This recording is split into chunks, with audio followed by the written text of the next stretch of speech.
이제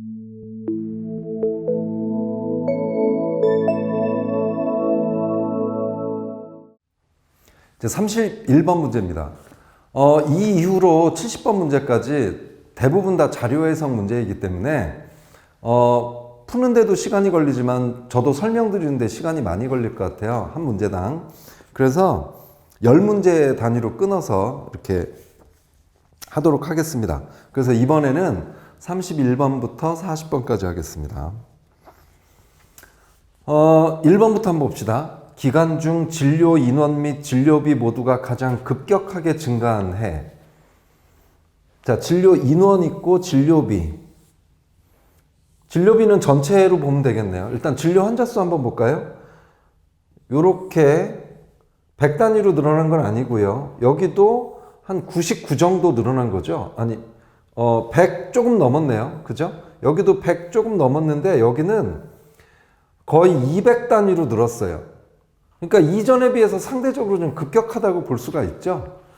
여기도 보면 232에서 245, 245에서 270, 요 단위에서만 지금 바뀌고 있죠. 그리고 여기서 298인데 여기서 갑자기 37, 여기도 상당히 많이 늘었죠. 그죠? 그러니까 2015년에서 2016년 사이에 진료 환자 수와 진료비 모두 급격하게 증가했다. 이렇게 볼 수가 있습니다. 자, 그 다음에 진료받은 인원을 한번 볼게요. 진료받은 인원을 한번 보면, 인원을 보면 2016년 177 요거 맞죠? 그 다음에 2012년에는 122 그런데 55만 명이 늘었대요. 얘 대비 55만 명이면 50% 이상 증가했다 이렇게 나오잖아요. 근데 이 수치상으로 일단 이걸 뭐 보지 않더라도, 표를 보지 않더라도 이 수치상에서 벌써 안 맞죠. 122만 명의 50%면 60만이 넘어야 되잖아요. 그런데 55만 명이면 50%가 안 되죠. 그러니까 바로 정답이 2번 나오죠. 3번은 이거 대비 요게 60%라는 얘기죠. 그리고 실제로 표에서 찾아보면 이 수치 맞아요. 그러니까 2327하고 60 이걸 곱하는 게 훨씬 낫죠. 그래서 2327에 1418이면 자 60%를 23하고 6을 해보면 23은 63 18, 26 12, 138인데 벌써 1418이 넘어가니까 이것만 가지고도 60% 이상이구나 이렇게 알 수가 있죠. 그죠? 그 다음에 2016년 전체 진료비 중 약국 진료비의 비중, 약국이 요거죠. 258. 그리고 전체 진료비 중 374. 이것도 374분의 258 하면 60%? 374에 6을 한번 해볼까요? 6, 7, 42, 3, 6, 18, 2, 2가 60%인데 분자가 지금 2, 5가 돼 있으니까 이것도 마찬가지로 60% 훨씬 넘는 거 알 수가 있겠죠. 자, 그 다음에 전체 진료비를 인원으로 나눈 거. 이거는 이 얘기잖아요. 1, 7, 7, 8 하고 3, 7, 4, 5, 4, 5. 이 나누었을 때 약 21만 원이다. 이것도 계산해 보시면 그렇게 나오실 거예요. 그런데 이거를 시간이 부족해서 이제 이런 식으로 하는 경우도 있죠. 여기서 한번 반올림을 해볼까? 그러면 이렇게 되겠죠. 3, 7, 4, 5에 얘는 여기서 한번 반올림을 한번 해볼까? 여기서 그럼 18 이렇게 하면 실제 계산을 해보면 208점 얼마가 나와요. 그러니까 약 요거 21만 원 거의 비슷하죠. 약이라는 게 있으니까 뭐 이런 식으로 하셔도 될 거예요. 추정치로. 자, 그 다음 문제를 보시면 자료를 읽고 추론할 수 없는 것. 이건 뭐 계산은 아니네요. 그죠? 2016년에 비해 2017년 직업을 구하려는 청년층 인구는 늘었다. 여기 보니까 청년층 인구는 있어요. 그런데 직장 체험 경험이 있음이네요. 한 번, 두 번, 세 번. 그 다음에 직장 체험 경험이 없고 뭐 미상 뭐 이런 게 나와 있는데요. 이 자료만 보고 직업을 구하려는 인구까지는 알 수가 없겠죠. 직장 체험을 했다고 해서 실제 직업을 구하려는지 안 하는지는 우리가 알 수가 없잖아요. 그러니까 추론할 수 없는 거 일단 가 들어가야 되겠죠. 그죠? 가가 빠진 거는 이렇게 다 지우고 그 다음에 나를 볼게요. 2017년 직장 체험 경험의 비율은 2017년 직장 체험 경험의 비율은 남성보다 여성이 높다. 남성은 43.7, 여성은 44.3. 확실히 높네요. 높아. 그러니까 얘는 아니죠. 얘가 동그라미고 얘는 몰라죠. 몰라. 여기서 제가 좀 전에 동그라미 친 건 이 정답에 해당된다 해서 동그라미를 친 거고요. 자, 그러면 나는 또 들어가면 안 돼. 나 들어간 거 빠져. 그럼 벌써 정답 5번 나오죠. 그죠? 자, 근데 다라도 한번 우리 살펴보도록 합시다. 그러니까 여러분들은 이렇게 여러 개에서 고르라고 하면 첫 번째 선지를 보고 이렇게 지워나가는 거 계속 하셔야 될 거예요. 그래야 시간이 조금이라도 줄어들 겁니다. 자, 그 다음에 2017년 직장 체험 경험을 가진 인구수는 남성보다 여성이 더 많다. 마찬가지로 숫자도 보니까 여성이 훨씬 더 많네요. 요거 맞고 다 빠져야죠. 그 다음에 2016년 직장 체험 경험이 없는 비율은 남성이 여성보다. 근데 2017년은 남녀로 나눠놨지만 2016년은 남녀로 나눠놓지 않아서 더 높다 알 수 없어요. 그러니까 추론할 수 없는 건 가하고 라가 되겠죠. 그죠? 33번 문제입니다. 다음은 2015년도 G20 회원국과 주요 글로벌 기업의 R&D 지출 규모이다. 보기 중 옳지 않은 것 모두 고르라고 되어 있어요. 그러면서 표가 지금 3개가 되어 있습니다. 첫 번째는 보니까 GDP 대비 R&D 지출 퍼센트가 되어 있어. 그래서 우리나라는 GDP의 4.23%를 지금 R&D에 지출하고 있는 거예요. 그리고 저는 여기에 있는 나라들 중에 보니까 제일 높아. 뭐 이런 내용이죠. 두 번째는 보면 전체 R&D 지출액이 나와 있어요. 우리나라는 5위야. 이 중에. 그 다음에 여기는 또 이제 기업이 나와 있네. 기업별 R&D 지출액이 나와 있네요. 이렇게 3가지야. 그러면 이제 가부터 봅시다. 아마존 등 상위 5개 기업. 여기네요. 그죠? 눈을 이쪽으로 가면 되지. 지출액을 모두 더하면 우리나라 R&D 지출액보다 많다. 이건 덧셈이네. 얘들 다 더한 거하고 우리나라 얘랑 비교하는 거거든요. 그리고 실제로 더해보시면 얘 72점 얼마가 나올 거예요. 이건 이제 덧셈 속도의 차이겠지? 이런 건 시간을 빨리 해가지고 처리해야죠. 많다가 아니라 적다. 그러니까 가가 들어가야 되겠네요. 그죠? 가 다 들어가 있다. 그죠? 이럴 때는 굳이 가 안 봐도 돼. 가는 어차피 다 들어가 있으니까. 그렇게 해서라도 시간을 좀 줄이셨으면 좋겠어요. 자, 그 다음에 G20 회원국 중 R&D 지출액이 가장 큰 국가는 미국. 맞아요. 1위.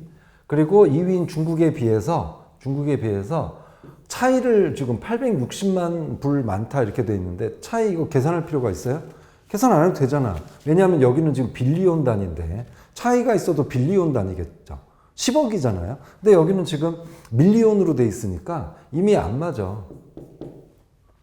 그 다음 삼성은 R&D 지출액이 12.8. 이거 맞죠? 삼성. 우리나라 R&D 지출액의 20% 이상을 12.8이 이 74의 20%인가요? 그러면 20%를 여기다 곱해보면 돼요. 항상 기준이 되는 거. 74의 20%면 14가 넘어가요. 그죠? 7이 14. 근데 얘는 12.8이야. 당연히 안 되지. 라를 볼게요. 한국은 R&D 지출액 면에서는 일단 5위죠. 이 표에 의하면. GDP에서 R&D 비용이 차지하는 비중으로 보면 1위이다. 아까 우리 봤잖아? 1위잖아요. 제일 높잖아. 얘는 맞네요. 일본의 GDP는 5천 빌리언이 넘지 않는다. 그래서 여기서 우리는 이제 라가 맞았으니까 우리는 바로 정답 3번 하고 마 안 봐도 돼. 그죠? 그렇게 시간을 줄여야 되는데 그래도 우리는 공부를 하니까 마도 한번 봐야 되겠지? 일본의 GDP는 어떻게 되냐면 155가 몇 퍼센트냐면 3.29%예요. 그러니까 155가 3.29%야.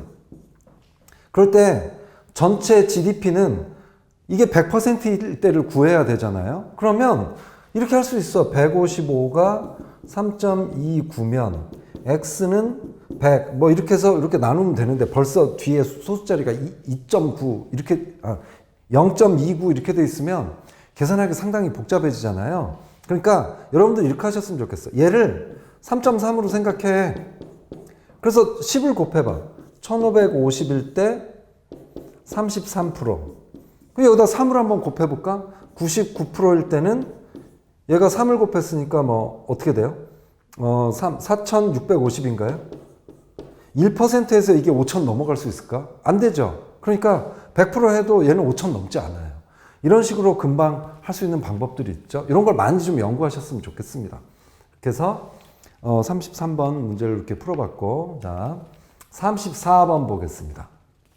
34번은 이건 사실 좀 훈련용 문제라고 보시면 돼요. 굉장히 이 생각해야 될 것들이 많아. 여기 보면 전체 사망 중에서 암, 당뇨병 이렇게 해서 지금 하나, 둘, 셋, 넷, 다섯, 여섯, 일곱, 여덟, 아홉 개, 10개를 가지고 이렇게 순위를 좀 매겨줘야 돼요. 그리고 여러분들이 이런 문제 풀 때 조심해야 될 건 요 세 개가 이 안에 다 포함이 돼 있어서 얘들 카운트 하시면 안 돼요. 이런 것만 조심하시면 돼요.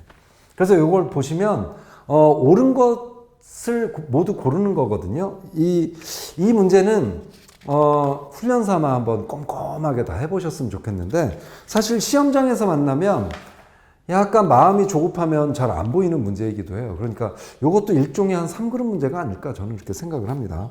여기는 독해도 있고 계산도 있고 그래서 그렇죠. 근데 이 중에서 라를 한번 볼게요.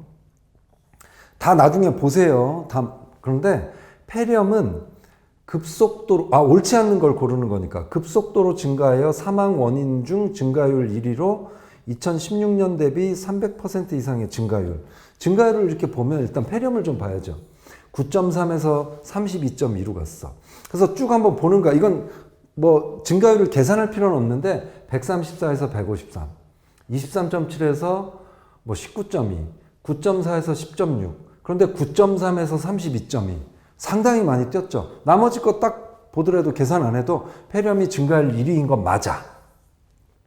그런데 2006년 대비 300% 이상, 2006년이 9.3이니까 그리고 32.2니까 얼마가 증가한 건가요? 이거 퍼센트를 내려고 그러면 일단 9.3에다가 32.2에서 9.3을 빼면 거의 얼마가 나오나요? 뭐 거의 22.9 정도가 나오죠. 그런데 300%인가요? 이게? 그럼 여기에다가 분모에다가 3을 곱해보는 거야. 그러면 300%가 되려면 93, 27. 얘가 27 이상이 돼야 돼. 근데 27이 아니잖아요? 밑에잖아? 그러니까 300%가 안 된다는 얘기죠. 이렇게 하면 좀 더 빨라요. 그래서 얘 안 맞고. 말을 보면, 폐렴은 사망 원인 12인 거 맞아요, 여기서. 한번 카운트를 해보시면. 근데 여기서는 3위가 아니라 이제 4위입니다. 볼까요? 일단 1위, 그 다음에 32.2보다 높은 게 하나, 둘, 요거 있고, 요렇게 있고, 요렇게 있고. 그죠? 그러니까 3개가 있잖아. 그러니까 4위지. 그래서 정답은 라마니까 정답이 4번이 되겠습니다. 자, 다음 문제 보시겠습니다. 자, 1번부터 봅시다. 한국의 교원 1인당 학생 수. 여기서 찾아야 되겠네요. 모든 교육 단계에서 OECD 국가 평균보다 많아? 한국 볼게요. 20.8, 14.8, 29.1, 16.9, 20.4, 13.7, 15.9, 12.7. 많네요. 그죠? 오케이. 자, 그 다음에 한국의 학생 1인당 학교 교육비. 여기서 찾아야 되겠네요. 서두르지만 않으면 얼마든지 자료 해석 문제는 맞추는 데는 문제는 없는 것 같아요. 그러니까 속도가 빨라지는 건 나중 일인 것 같아. 일단 처음에는 시간을 많이 들여서 소화하는 게 가장 중요한 것 같아요. 자, 교육비는 OECD 국가 평균보다 적어요. 한국 학생 1인당 교육비 요거죠. 초, 중, 고. OECD 평균에 비해서 적네요. 적네요. 맞네. 자, 그 다음에 1인당 GDP 대비 학생 1인당 교육비. 요거네요. 비율. 요 비율은 한국이 요거죠, 요거. OECD 국가 평균보다 요거 높은데? 이건 높은데? 요것도 높은데? 요거는 낮은데? 평균보다 다 낮은 게 아니에요. 두 학교에서는 높은데요. 그러니까 3번이 아니네요. 적절하지 않은 거 정답 3번이죠. 그 다음에 4번을 보시면 OECD 국가 평균에서 보면 교원 1인당 학생 수는 이거네요. 그리고 평균이네요. 학생 수, 1인당 학생 수는 초등학교가 가장 많은가요? 14.8, 16.9. 초등학교 16.9, 13.7, 12.7. 맞네요. 그죠? 자, 5번 볼게요. 지표상 OECD 34개 국가 중 교원 1인당 학생 수가 가장 적은 나라는 이탈리아 이건데 비교해 보시면 이탈리아가 제일 낮아요. 그런데 이 문제를 잘 보니까 약간은 좀 오해의 소지가 있을 것 같더라고요. 그래서 이 부분에 대해서 좀 말씀을 드리고 넘어가야 될 것 같아요. 요 표가 실제로 제가 이 문제를 낼 때 34개 국가에 있는 그 문제를 출제했는데 이게 너무 길어서 제가 이렇게 몇 나라를 추렸어요. 그리고 실제 34개 국가가 나와 있는 원래 표에 또 이탈리아가 가장 작습니다. 그렇기 때문에 여기 제가 34개국의 그 자료를 토대로 만든 이런 걸 제가 언급을 해드렸고요. 그런데 이 내용에서 보면 또 이렇게 오해할 수도 있을 것 같아요. 이건 34개 국가 중에 둘, 넷, 여섯, 7개 국가고 저 안에 다른 나라 훨씬 더 이탈리아보다 훨씬 더 그 적은 수치인 나라가 있지 않겠느냐라고 생각을 해서 이거는 34개 국가가 빠지는 게 맞지 않냐 아마 그런 생각하시는 분들 계실 텐데 충분히 타당한 생각입니다. 어쨌든 원래 이 표는 34개 국가가 다 나와 있었고 이탈리아가 그 중에 제일 낮았고요. 그걸 제가 추렸다 이렇게 말씀을 좀 드리도록 하겠습니다. 그 다음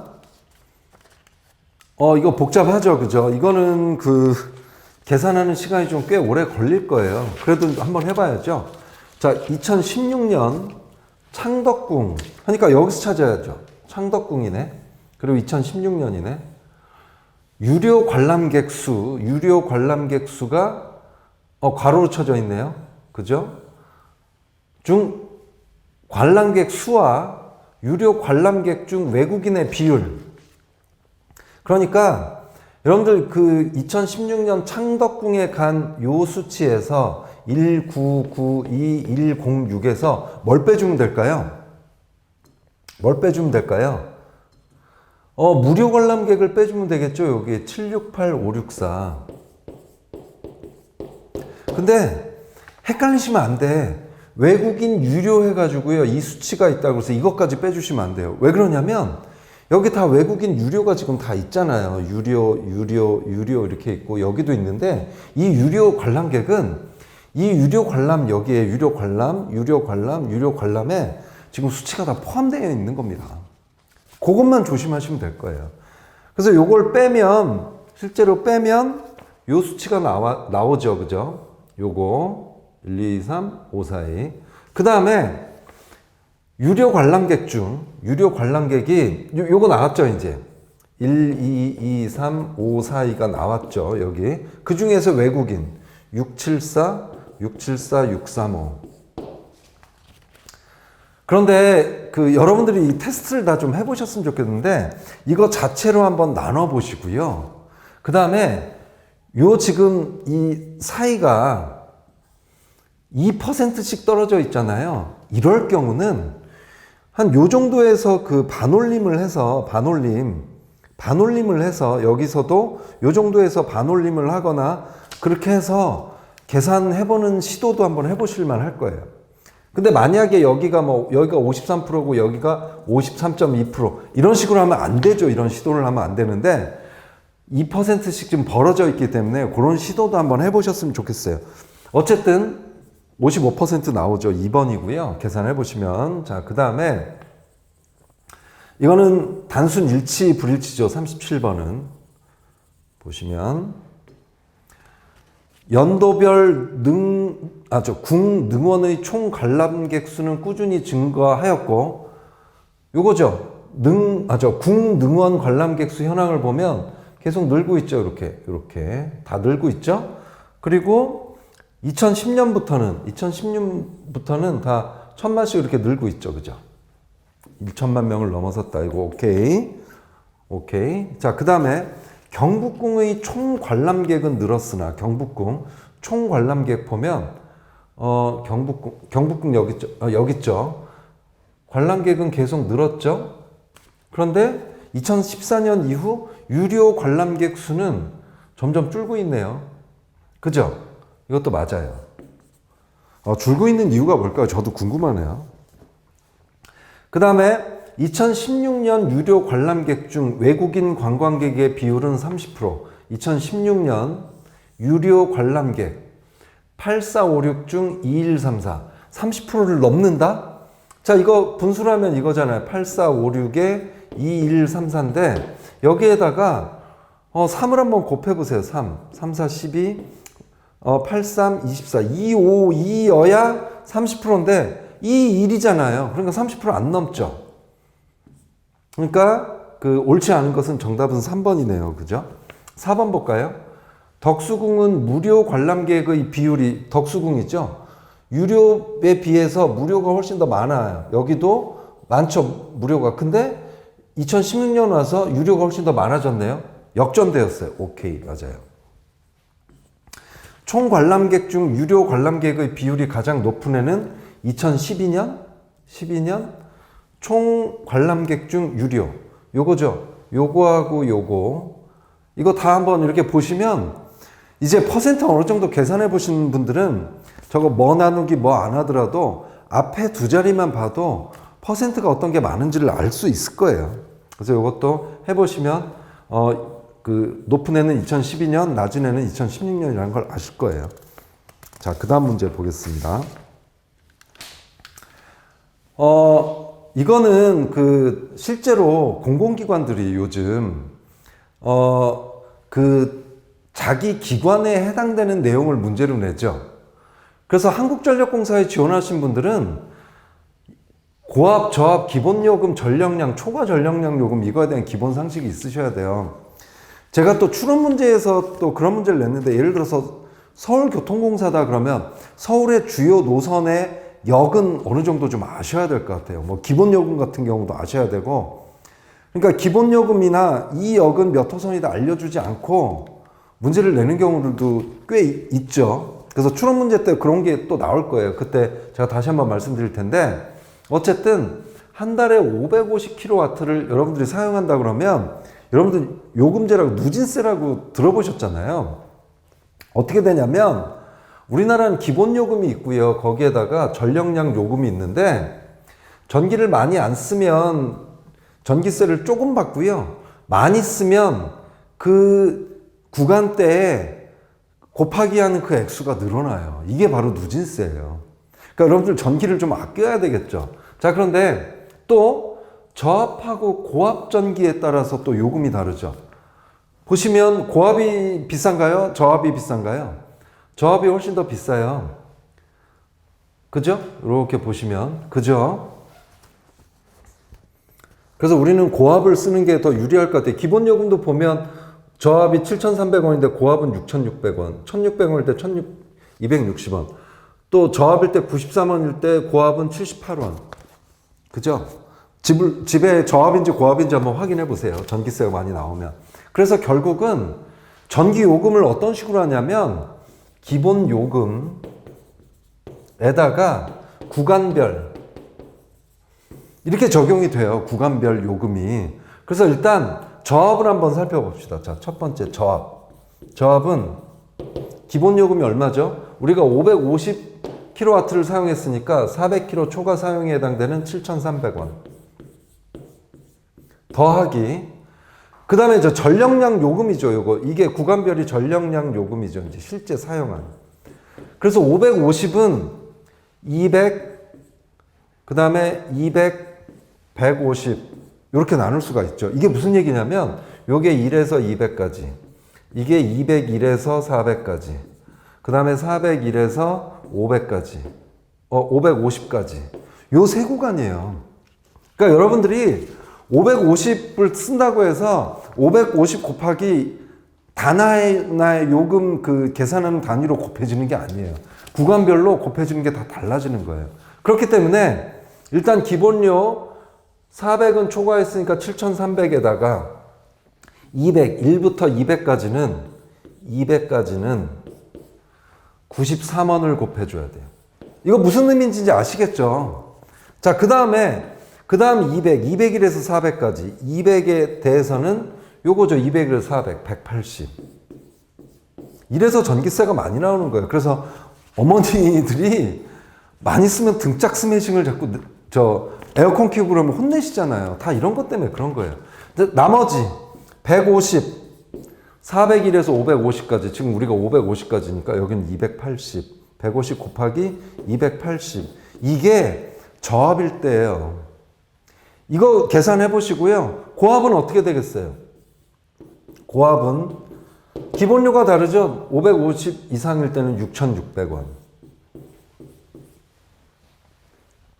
이걸 제가 너무 크게 써서 이제 저합은 기억하셨을 거고 해설제도 있으니까 이제 고합은 어떻게 되겠어요? 자, 여기에다가 6,600에다가 이렇게 되겠죠. 또 200, 저 고합은 다르죠. 78원. 또 요 200에 여기에는 140원. 아까 우리는 180원 했는데 더하기 자 나머지 150은 210. 150 곱하기 210. 요거 차이 구하라는 거예요. 요거 직접 한번 계산을 해 보시고요. 자, 그 다음에 39번은 성수기 얘기가 나오죠. 그죠? 성수기가 되면 전기세가 훨씬 더 많아져요. 그래서 사실 우리가 작년 같은 경우는 재작년 같은 경우는 거의 그 자연재해에 가까운 더위가 우리한테 닥쳐서 전기세가 아마 다 많이 나왔을 거예요.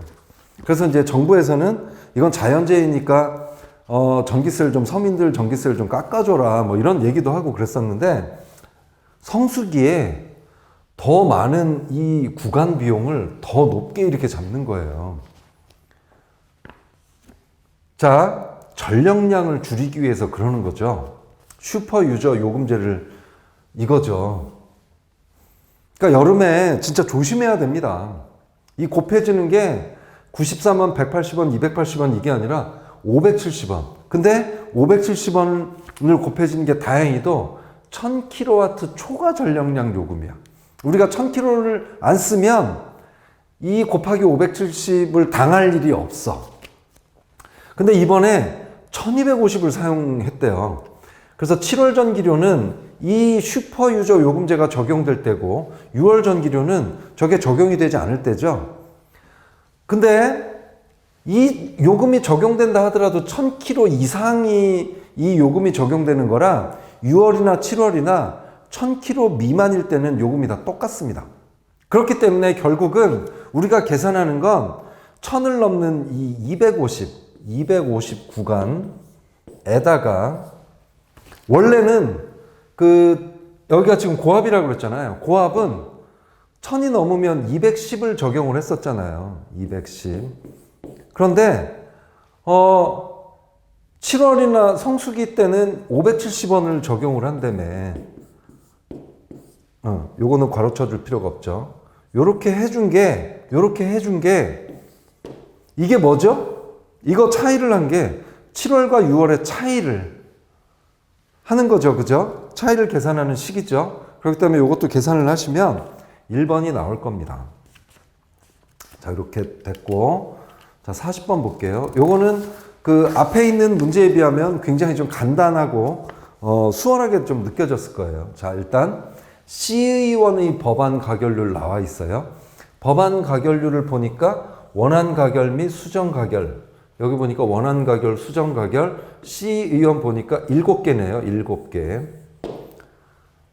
이거를 7을 총 법안 발의 건수. 이게 뭘까요? 법안 발의 건수. 시의원 보니까 74하고 그래서 75개를 발의를 했어요. 폐기했다고 해서 이거 빼고 그러시면 안 돼요. 그러니까 결국은 75. 그래서 이걸 계산을 하려고 그러면 75 나누기 7 하면 되겠죠. 그러면 정답이 3번이 나올 겁니다.